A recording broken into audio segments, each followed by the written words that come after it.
বিএনপির বহিষ্কৃত নেতারা কেন আবারও তাদের পথ ফিরে পাচ্ছে, এ নিয়েও মানুষের মধ্যে অনেক জল্পনা কল্পনা আছে।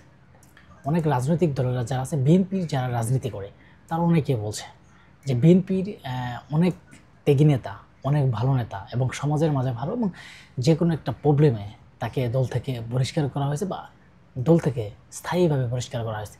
কিন্তু তাদের এখন হঠাৎ করেই কেন বিএনপি আবার কাছে নিচ্ছে? যাদেরকে বিএনপি থেকে দূরে দিয়ে দিয়েছিল, দূরে ঢেলে দিয়েছিল, দূরে অন্য জায়গায় চলে যাওয়ার জন্য বলা হয়েছিল, কিন্তু তারা এখন কেন বিএনপির কাছে চলে আসছে? এবং কি বলছে সেই যারা বহিষ্কৃত নেতারা? এমনকি অনেক স্থগিত, তাদের পদ স্থগিত করা হয়েছে এবং দল থেকে বহিষ্কার করা হয়েছে। তারাও কিন্তু আপনার এমপি যে মনোনয়ন, তারাও কিন্তু পাচ্ছে। এখন এখানে বিএনপির একটা বড় শক্তিশালী করার জন্য, দলকে শক্তিশালী করার জন্য এবং দলকে আরও এগিয়ে নিয়ে যাওয়ার জন্য তারা এই পদ্ধতি করতে পারে। কারণ আপনারা জানেন যে বিএনপির অনেক বহিষ্কৃত নেতা, তাদের মাঠ পর্যায়ে গ্রহণযোগ্যতা আছে। কারণ আগামী জাতীয় নির্বাচন কিন্তু এত সহজ না। আগামী জাতীয় নির্বাচনটা খুব একটা কঠিন সম্মুখীন হবে এবং নির্বাচনটা কিন্তু অনেক কঠিন মুহূর্তের মধ্যে হবে। যে নির্বাচনে বিএনপিকে যেইভাবে হোক ক্ষমতায় আসার জন্য তাদেরকে যত রকমের চেষ্টা সব বিএনপি থেকে চালাচ্ছে। এবং বিএনপি যারা নেতাকর্মী, যারা ত্যাগী নেতাকর্মী, তারাও যে কোনো একটা মন্দ কাজ বা যে কোনো একটা প্রবলেমের কারণে দল থেকে আজীবনের জন্য বহিষ্কার হয়ে গেছে। এবং তাদের মাঠ পর্যায়ে গ্রহণযোগ্যতা আছে এবং লোকের কাছে গ্রহণযোগ্যতা আছে এবং দলের কাছে গ্রহণযোগ্যতা আছে। কিন্তু সেই সব নেতাকর্মীদেরকে গুছিয়ে বিএনপি নিয়ে আসার জন্য বিএনপিকেও কিন্তু তারা ধন্যবাদ জানাচ্ছে। যে তারাও বলছে যে আমাদের একটা বিশ্বাস, তারা জিয়াউর রহমান, তারেক রহমানের, খালেদা জিয়ার তারা ভালোবাসেন এবং সেই সুবিধার্থে, এবং তাদের একটা বিশ্বাস ছিল যে কোনো দিন দল আমাদেরকে ফিরিয়ে নেবে।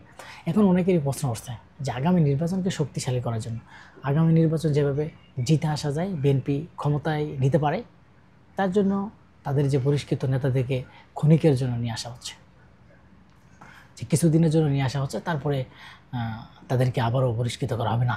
যেই লোকগুলাকে আবার একবার নিয়ে আসা হয়েছে, সেগুলো কি এটা একটু নাটক না? এটাকে একটা সিনেমা না যে মন চাইলেই দিয়ে দিল, মন চাইলে আবার সেটা আবার ভেঙে গেল না।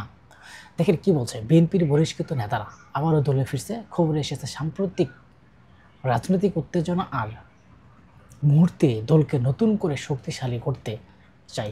সূত্র বলছে, মাঠে যাদের গ্রহণযোগ্যতা আছে, যারা মানুষের সঙ্গে কাজ করে, এমন বেশ কিছু পুরানো মুখকেও আবারও দলে টেনে নেওয়া হচ্ছে। এক কথায় মাঠে অনেক জনপ্রিয়তা আছে এবং গ্রহণযোগ্যতা আছে, মানুষ তাকে ভালোবাসে। তাদেরকে বিএনপির যে একটা যারা এই দায়িত্বে আছেন, মাঠ পর্যায়ে কে কে কী গ্রহণযোগ্যতা, এই পর্যায়ে যারা দায়িত্বে আছেন, তারাই কিন্তু এগুলো কাজ করছেন। বিশেষ করে দলের ভিতরে সমালোচনা বলছে এটা বিএনপির একটি কৌশল। সামনে নির্বাচন, সেই সময়ে বিভক্তি রেখে তাই নেতৃত্ব সবাইকে এক করে প্ল্যাটফর্মে আনতে চায়। যে বিভিন্ন বিভক্তি আসছিল যে দলের ভিতরে, সেই দল বিভক্তি শেষে আপনার এক করতে চায়, এরকম মানুষের অনেক কথাই আছে।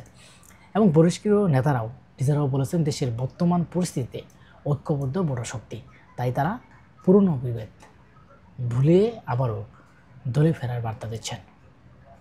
মূল কথা হচ্ছে, বিএনপি এখন অভ্যন্তরীণ ঝামেলা কমিয়ে শক্তি বাড়িয়ে সামনে বড় রাজনৈতিক লড়াইয়ের জন্য নিজেদেরকে প্রস্তুত করছে।